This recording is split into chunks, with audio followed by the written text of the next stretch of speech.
So I think this week was probably the first week within this whole SmackDown 3 hour formula where I have felt a little bit like the show dragged on here because, frankly, for the first couple of weeks here on SmackDown, the first 2 or 3 weeks, they've been great, right? We've had some really good stories and some really good matches, and tonight was more of the same. I'm not going to tell you like this show was like insanely terrible or anything like that, but I also kind of felt like at certain portions, this show kind of dragged on a little bit. There were a few things here that I really enjoyed. One was the Cody Rhodes and Jacob Fatu. I don't even know what to call this backstage sit down between these two guys. Because we start off the backstage sit down with Michael Cole asking Cody Rhodes a series of questions, in which case we see Jacob Fatu pop up and they have an interaction between Cody and Jacob where it's strictly just, talking one on one. Tomorrow night, they're obviously going to have a match against each other, but tonight, this is, their last sort of chance to air the grievances out. Fatu claims that I guess he's still under the impression that Drew McIntyre attacked him, right? We still haven't gotten an answer as far as who really attacked Fatu. He made mention of the fact of he was there for Drew McIntyre strictly and only for McIntyre. But then when Cody wanted to be the hero, it got him thinking, and then Cody immediately cuts him off, says the thing or two about how Fatu, that's, something he hasn't done is think. And he has to think a lot more often because, this match right now, this could be for the WWE Championship. And even Cody mentioned, Fatu's stint in jail and behind bars and, really just I guess unhinged stuff for the Cody Rhodes character to say, like out of line stuff for him to say. And again, like I mentioned, we really haven't gotten a clear answer as far as who attacked Fatu. I would love 100%. I would love if it was indeed Cody Rhodes. There's a little, subtleties there as far as Fatu where he said, it got me thinking a little bit, and then Cody cuts him off. But this was a great sit down here between Fatu and Cody. I saw a comment saying that this sit down alone was probably better than 90% of Drew against Cody, because this felt fresh. This felt personal. This felt like two guys who legitimately just don't like each other. Not like Drew and Cody, where it kind of felt like they saved the best for the end, if that is to be believed, the end. Because again, I'm still under the impression that Cody is going to regain that championship somehow, some way. And tonight's SmackDown took place from Montreal, Canada, which is obviously the home country and the hometown of Sami Zayn. Sami Zayn here got a hero's welcome.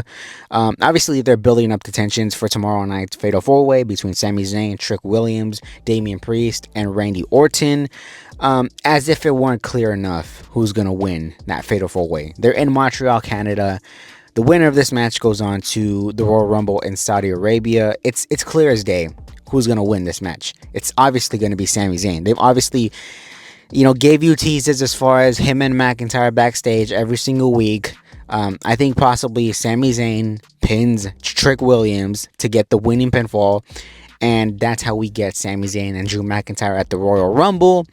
Again, does Sami win at the Royal Rumble?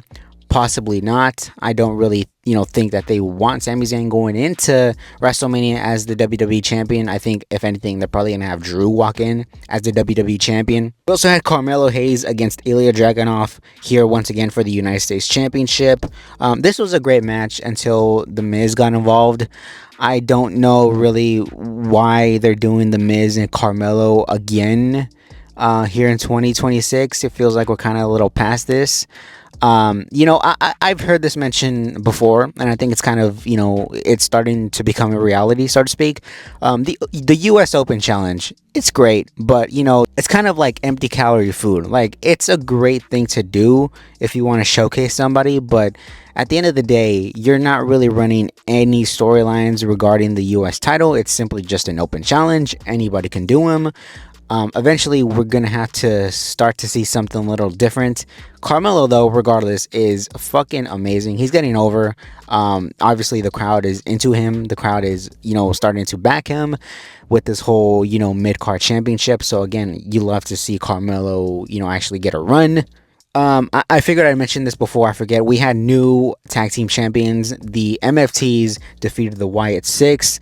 The MFTs and the Wyatt Six, those two groups are basically dead in the water. So is the SmackDown tag team division.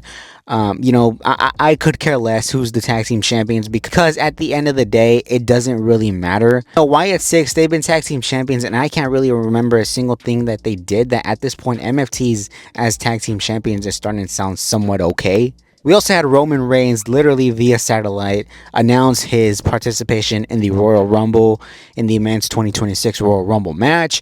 Again, I think at this point, my early favorites are probably either Roman or Braun Breaker. I think those are my two early picks. I think the more riskier pick is probably a Braun Breaker. I think a more easy and safe pick, which is what this company has been for the last year or so.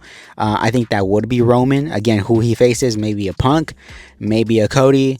Who knows? And one more thing before we head into the Royal Rumble. So obviously AJ Styles against Gunther is the, confirmed match for the Royal Rumble. AJ Styles here was summoned to SmackDown by Nick Aldis. He wanted to have a conversation with him. He just kind of reaffirmed like, hey, are you sure you want to do this? And he mentioned the fact of, this wasn't the only reason that he called him over to SmackDown, in which case we see Shinsuke Nakamura reappear on television and challenge AJ Styles to one last match tomorrow night at Saturday night's main event. And it's accepted by AJ Styles. So tomorrow night it's AJ Styles against Shinsuke Nakamura. And I think after that, I think a lot of us are starting to wonder, are they actually going to retire this fucking guy at the Royal Rumble? Like, I get, like, he debuted in WWE 10 years ago at the Royal Rumble in 2016, right? That was his official WWE debut. And now a lot of people might, try to, manipulate it and say, well, it's kind of poetic that he's going to retire at the Royal Rumble 10 years later. I am just, if this is it, this is not the greatest way to go out. I don't know if, like, I just want to be, hopeful, and maybe this is just kind of to put us off the scent. But if it was up to me, man, have this guy run up to WrestleMania, have him retire WrestleMania, have him, go out on the grandest stage, literally, and have him call it a day. I don't know. And I pray that this isn't the case. But, then again, with this company and with their whole, Unreal stuff, again, this could just be another Unreal angle. In which case, if it is the end for AJ Styles, that is very, very unfortunate that he only went a month into 2026 and not the full calendar year, or at the very least till WrestleMania. And last but not least, I have my Saturday night's main event predictions here for tomorrow night. I realized I forgot to do them this week, but simply because there was only 3 matches announced. But tonight we have 4 matches officially announced. One of which is Io Sky and Rhea Ripley against the Judgment Day women, Liv Morgan and Roxanne Perez. I think probably Rhea and Io retain here. Again, this could go either way, really, but I think safe option, Rhea and Io. We next have AJ Styles against Shinsuke Nakamura.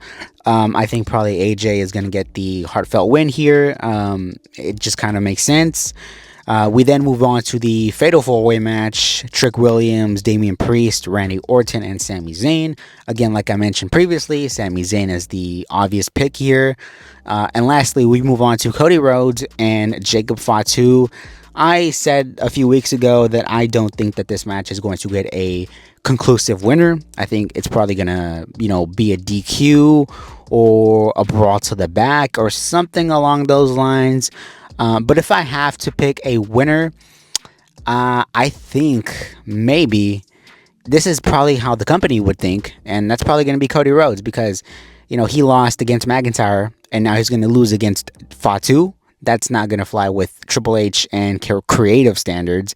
So, I would assume they'd probably go with Cody. Again, that's not the way they should go, but, that's probably the way they would go. Post your comments down below. Let me know what you thought of tonight's episode of SmackDown. And until next time, I'll see you actually tomorrow night for Saturday night's main event. So take care, and I'll see all of you on the next one.